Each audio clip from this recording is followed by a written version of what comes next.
Dialogue, a public affairs program discussing the important crossroad of religion in life, produced by Austin Metropolitan Ministries in cooperation with KTBC TV. Austin Faith Dialogue highlights the interaction of the religious community with the social and cultural issues throughout our area. Now, today's edition of Austin Faith Dialogue. Hello, I'm Richard Thompson, pastor of Central Presbyterian Church, and your host for this edition of Austin Faith Dialogue. One of the most dramatic changes in our society over the past few years has been the pressure of decision-making that has fallen on our young men and women, now teenagers, facing problems that earlier generations didn't face until later in life. They involve questions that could be truly life-threatening. Support groups, however, have sprung up, and today we're going to explore one such group.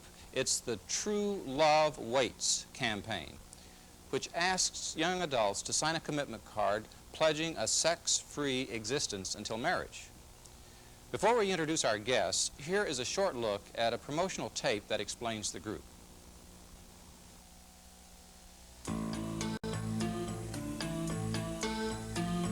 Teenagers, many so-called experts have given up on you. They point to the numbers. 1 out of 10 teenage girls gets pregnant each year.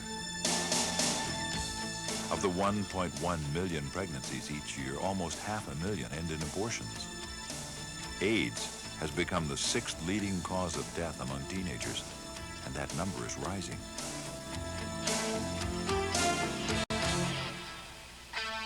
So what do these so-called experts say? They encourage you to have safe sex. But when they talk about safe sex, they're really telling you they believe most of you will be promiscuous. All they're hoping is to keep some of you healthy by teaching you how to protect yourselves.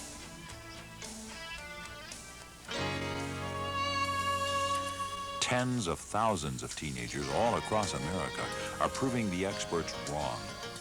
They're choosing God's plan for sexual expression. They're living their lives consistent with God's guidelines. They've committed to remain sexually pure till they're married. Even youth who have failed are choosing to begin living sexually pure lives.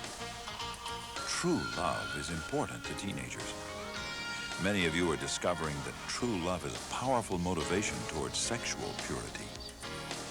True love for God, true love for your future mate, true love for your future child, true love for your current date, true love for yourself. True love waits.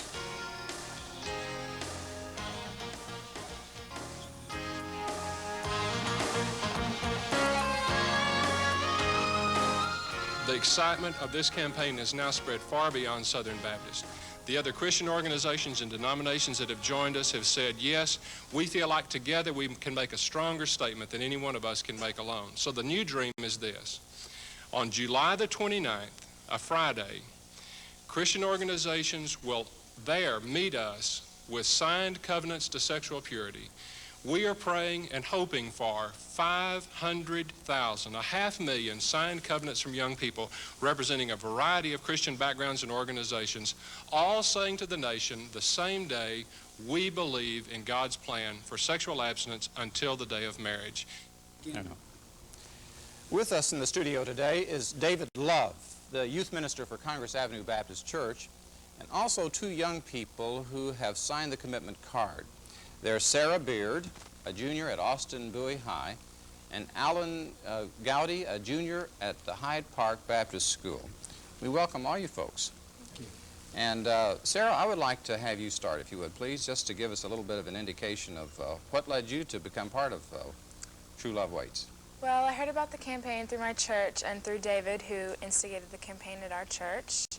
And I signed the commitment card as a symbol of my commitment to Christ, because I believe that the Bible gives us healthy guidelines for sexual relations, and that is to wait until you're married. And so I signed the commitment card just to show outwardly that I'm going to remain a virgin until I'm married.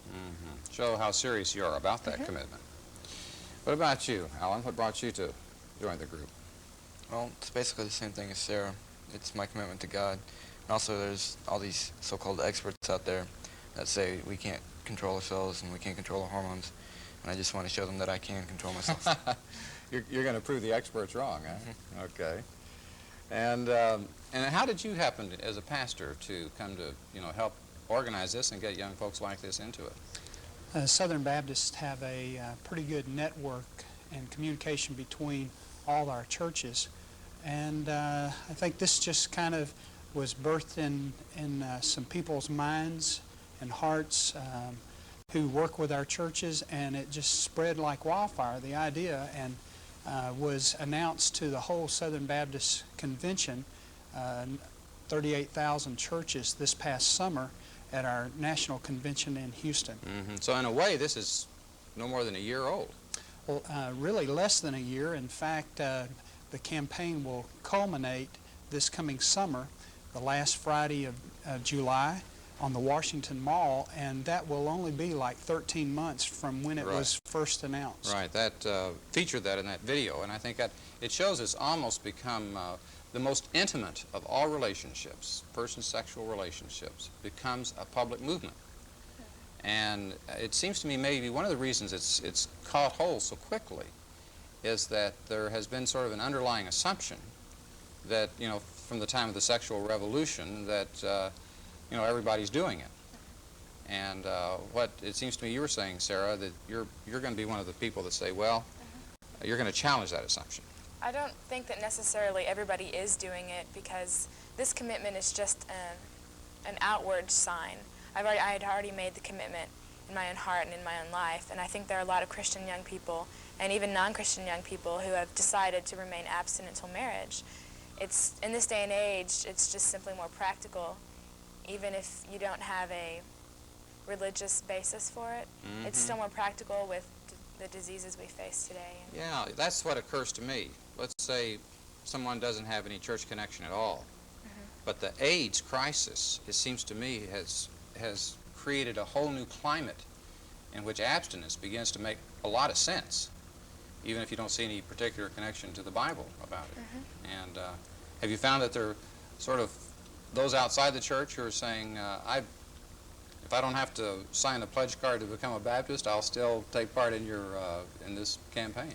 Well, we are here in Austin hoping by April 16th to have a citywide True Love Waits rally at Zilker Park. Oh, and we're it's kind of anticipation of the Washington. Yes, and we are trying to get the Zilker Hillside Theater as a place where we may be able to have a concert and a rally and give the young people of the Austin area this positive alternative to what they feel from the peer pressure and from the maybe the things they see from Hollywood and their movies and things they see like that. Have you you watch television some, Alan? Have you ever been conscious of how, as you look at the media, there is sort of that assumption there that abstinence is the exception rather than the rule, and that that kind of promotes the idea that it's kind of easy come, easy go? I think media, well, not exactly the media, but Hollywood portrays it as everybody's doing it, and since everybody's doing it, why not do it? Which I don't really think that's true. Everybody's doing it, but basically.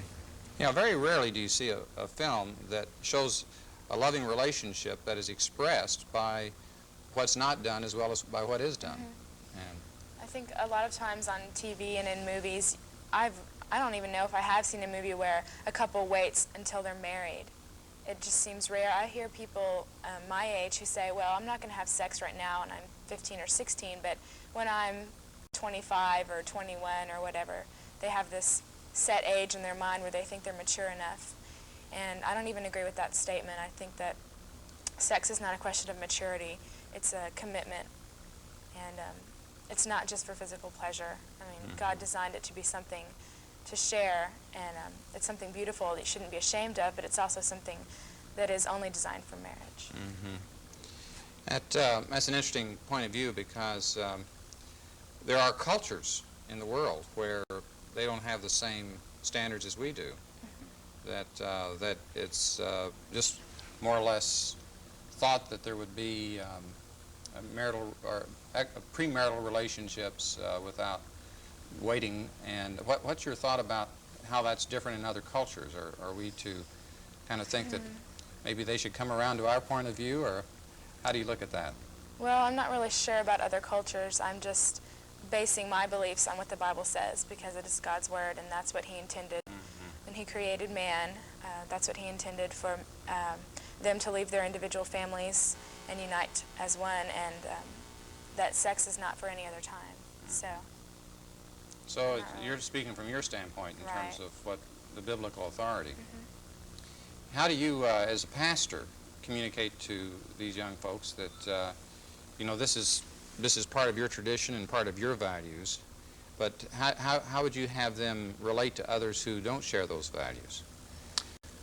We are really still in the process of really trying to understand how we can be sensitive with this sensitive subject.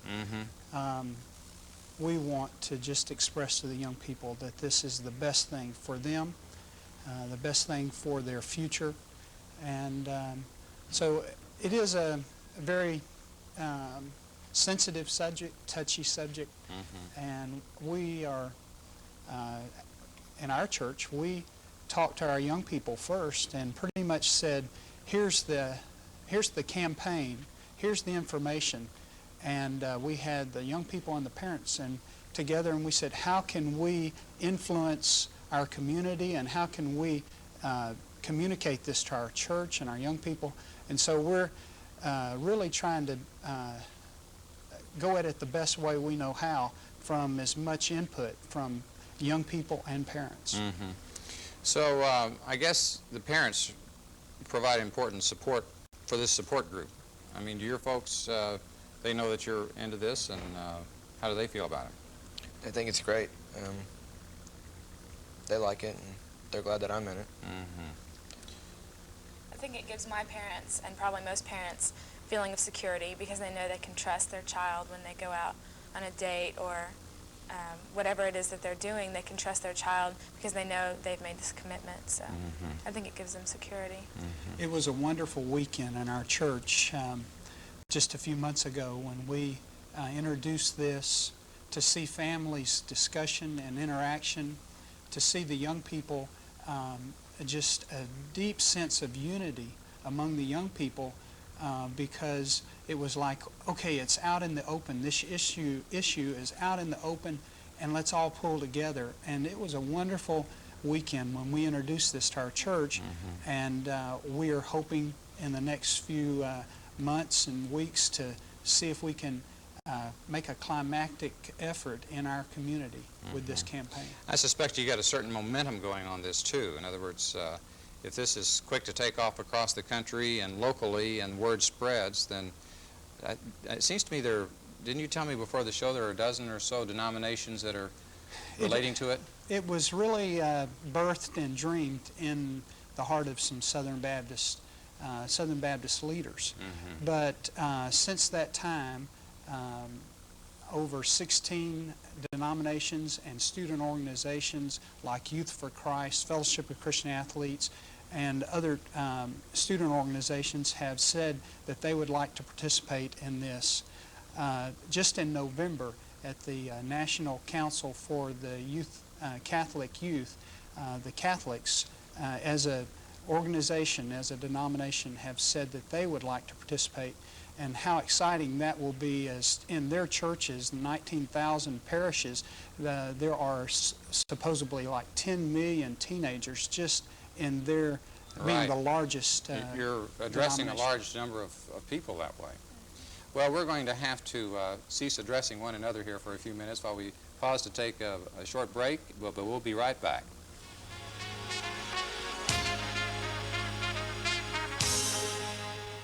Serving Austin means serving you. Each day, Austin Metropolitan Ministries is religion in action, providing affordable housing, caring for the elderly, marching against hunger, and much more. AMM promotes understanding, cooperation, and social involvement. So when we ask for your help, we're really asking to help you, Austin. To find out how you can help Austin Metropolitan Ministries help Austin through its member organizations, just call 472-7627.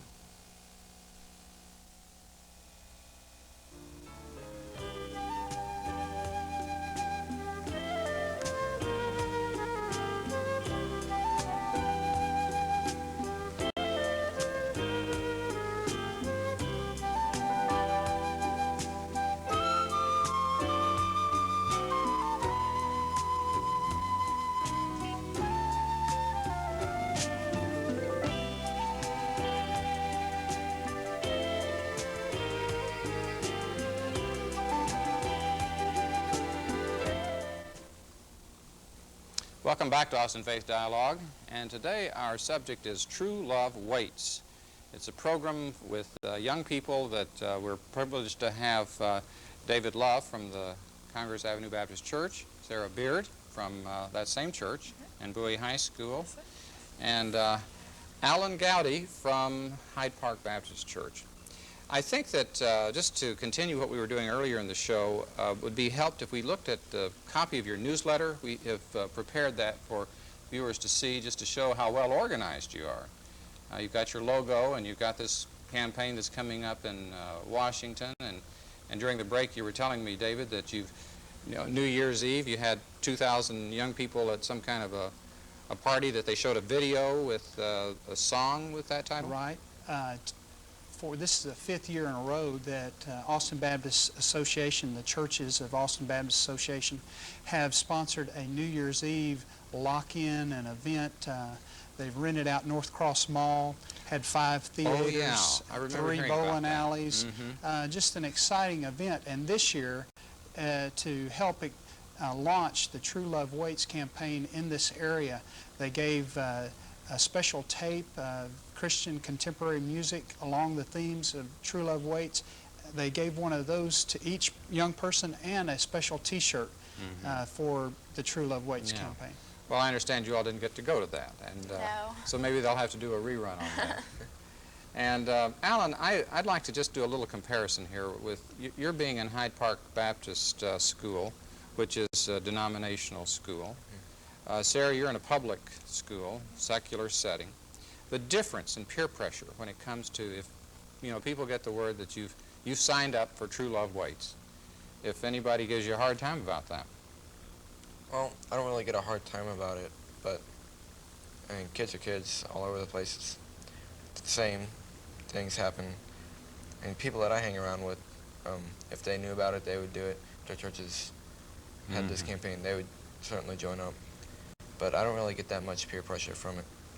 So it would seem that you get kind of the whole school as a support group for these sorts of values. That would not be true at Bowie. No, I have a group of friends who are Christians and other people who have signed the commitment. We also have a Bible study group at school, so we all support each other. But I haven't run into any problem like being made fun of or anything for signing the commitment, but there's skepticism about whether people who sign such a commitment can actually abstain for that long. They think we don't have any self-control or whatever, or they think it's just a whim. Do they think maybe you're sort of holier than thou to do something like that? I think the holier than thou attitude might come in when we bring the fact that this is God's plan for your life into it, and they're like, well, I don't need to hear this about God. I really don't care what God wants, That's where that might come in. So they kind of blow that off, really. I think the thing is that one of the challenges for all of us in all aspects of the Christian faith and denominations is that we want to keep that opening to people who are not like us or don't share our values, and show that we're not judgmental, and to show that we're open to whatever their situation is and are glad to be in dialogue with them about that. I recently had a young woman on the show who was from the former East Germany, and part of her witness as a Christian behind the Iron Curtain when it was still standing was to be in dialogue with Marxist students. And of course the communist government wasn't very happy about that, and they sort of clamped down on them. But that was a symbol to me of everybody in every culture of saying our job on earth is not just to keep ourselves pure and unsullied, but to share good news and I would suspect that basically underneath this would be a sense this really is good news, that you're prizing things and appreciating things.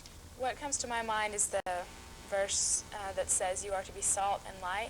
We just talked about this recently in church, and salt, as you were talking about preserving yourself, salt is a preservative, and Christians are to be pure, and abstinence is one way of remaining pure, and then light is the witness that we have to reach other people. So we're not just keeping this to ourselves and having this neat little club where we're all abstinent, but we're trying to reach out to other people. And I've told friends about it, and they're really pretty accepting of it. I mean, there's really no way that you can say that abstinence is very bad or impractical in this day and age, especially. So. There was an article in the Austin paper that featured this back in November, and I think, Alan, maybe they were citing you as one of the persons that says if you've not been abstinent, if if someone has already been sexually active but has had second thoughts about it, that they're not left out of this. No, they're not. There's, Sarah believes, and I agree with her, there is such thing as a secondary virginity. A secondary virginity? Okay. If you've had sex already and you're going to decide to stay sex-free until you're married, then you can sign the card again. If you've had sex, you're not out of this. I suspect that some of those who have been sexually active are the one who appreciates what, the kinds of broken hearts and risks health-wise that are involved and are maybe some of your best members. Well, we have young people that when this campaign was introduced were really taken back by it, even though it is biblical and a principle that is kind of assumed from our churches, from our pulpit, from church leaders, families. This campaign has, we're trying to be sensitive to those who have not had this as their assumption in life and their philosophy of life. And we want everyone to be included. We want the best for them. Wouldn't it be fair to say that because there seems to be the rule rather than the exception to be abstinent, society's forces since the sexual revolution have been flowing in that direction, that in order to counteract that, you have to have something that's pretty well organized and people in a certain critical mass to say, now wait a minute, there are alternatives. And to give people a sense of belonging and support that they wouldn't have if they were just out there by themselves. Right. I think an important part of this True Love Waits campaign is the fact that it is a support group. I know that I have Alan and all my other friends who've signed the commitment, and that they support me in that decision, and that David supports me and my parents and everyone at our church, and it's just a wonderful feeling of security to know that you're not the only one who's abstinent. And I think it's important that people who sign the commitment realize that it's also a commitment to their future mate and the person that they're dating now, and that that's something you can share with that person. As we come into final minutes of the show, I have to, because of the intimacy that's involved in this, see how you all can move in the direction of going beyond just say no. I think there's a yes that you're saying is involved, and it's more than just say no. But for people to mature sexually, and as they grow older, and even if they're waiting, it means that it seems to me there would be some kind of coaching or some sharing of how you grow closer to people physically as you move toward, a commitment, that you don't just freeze up. Because there would be, I would think, a risk involved if you're saying the message is just, be abstinent, which translates be, frozen. And how can you help counsel each other, or as a minister, people to say, look, this doesn't mean that you just are hands off from folks? Well, both Sarah and Alan date just like any other teenagers, and they could share from their dating experience how they... I think it's a personal choice. There's no standards written in the Bible as to how far you can go before you're married, but it's a personal commitment and personal decision you make where you draw the line, where you... there's a certain point where people will fall into temptation and fall into sexual sin, and it's a very personal thing that you have to deal with in your own heart and with God. So everybody has their own limits as far as they can go, and you just have to know those before you go out on a date. Know how far you can go before you're going to fall. But I want the young people to have wonderful relationships, things that are memories for them in their friendships and in their dating experience. And this is something they all, I'm sure it's a lot of crisis and conflict in their life, and we're just here to say, how can we help, and what questions do you have, and we're here as a listening ear. As a pastor, let me make a response to that in terms of the other end of the generational scale. I recently did a wedding for an older couple. Actually, I think 60s or 70s, if we can define that as older. And they were talking to me quite openly about how sexuality entered in their relationship. And just not because they were of the old school, that we're going to wait, but because they define sexuality as the icing on the cake. That the substance of the cake is the caring and the commitment and the joy and common interests and all of those things. And that insofar as that's there, then what they do with their bodies with each other is the expression of that. Do you get into that kind of perspective? I totally agree with that statement. I think that, as I said before, sex is God's gift to man, and it's to be shared between a man and a woman who are married. And it's not something that you base a relationship on, especially when you're not married. It is, like you said, the icing on the cake. And the biblical perspective is love is patient, but the rest of the verse says love is patient and kind, never envious, never jealous, never boastful, haughty, selfish, or rude. And there's so much other to a relationship with a person than the sexual relationship. And so that's a wonderful point that you made. Well, I want to thank you for the points that you've been making today, and I want to reinforce that with a number that we'll have on the monitor here that will give people a chance to call if they want more information. And if we can show that, read it for us there. It's 1-800-LOVE-WAITS, L-U-V-W-A-I-T. And it's the national number, information hotline for True Love Waits campaign. And if people want to know more about it locally, they can call Congress Avenue Baptist Church. Be happy to direct them. We have packets that we've already sent out in the mail for those. Final thought. I heard once it says, if you love me, you won't say no. To which the response was, if you love me, you won't ask. And I think there's thought to that. And we'd like to thank you folks for looking in today on our show on True Love Waits, and we'll be waiting to see you next week on Austin Faith Dialogue. I'm Richard Thompson, and peace be with you.